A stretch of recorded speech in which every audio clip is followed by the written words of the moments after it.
دادی اماں۔ پرانے زمانے کی بات ہے جب میں بچہ تھا۔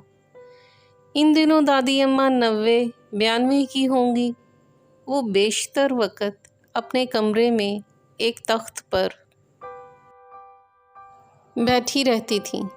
یہ تخت ایک کھڑکی کے پاس تھا جس پر جائے نماز بچھی ہوتی تھی۔ اس تخت کے دائیں ہاتھ کھڑکی تھی، بائیں ہاتھ ایک بہت بڑا لکڑی کا صندوق تھا جس پر ڈھکنا نہیں تھا۔ اس صندوق میں الم غلم چیزیں پڑی رہتی تھیں۔ دادی اماں بیٹھ کر نماز پڑھا کرتی تھیں۔ جب وہ نماز پڑھ رہی ہوتی تھیں تو میں اکثر اپنے کمرے میں داخل ہو کر چلاتا، دادی اماں میری گیند کہاں ہے؟ میں نے کبھی نہیں سوچا کہ دادی اماں نماز پڑھ رہی ہیں۔ جب وہ نماز سے فارغ ہو جائیں تو گیند کی بات کروں۔ دادی اماں میری گیند، دادی اماں میری گیند۔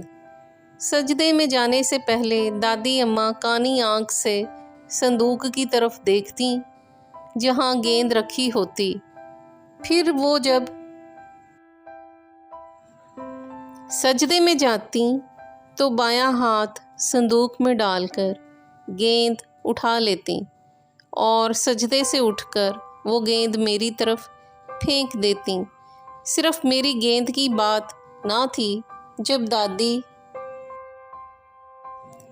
جب نماز پڑھ رہی ہوتیں تو صحن سے کوئی خاتون چولہے کے سامنے بیٹھے ہوئے چلاتی، اب میں چاولوں کو دم دے دوں؟ دادی اماں نماز پڑھتے ہوئے زور سے کہتیں،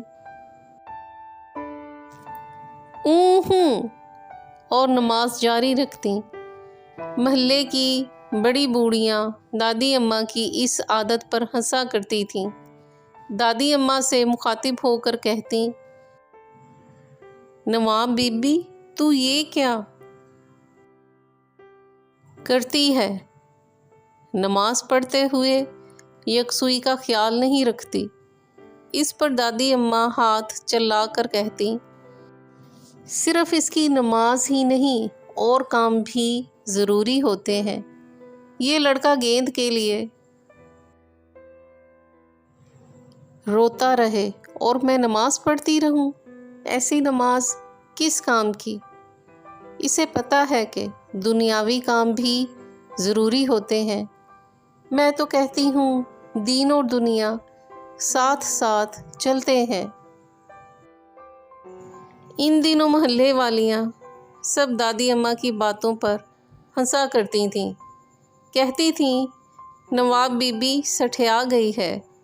اب جو میں سوچتا ہوں تو محسوس کرتا ہوں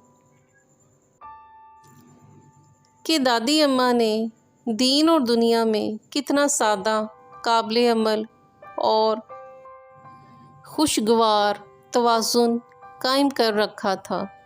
ممتاز مفتی۔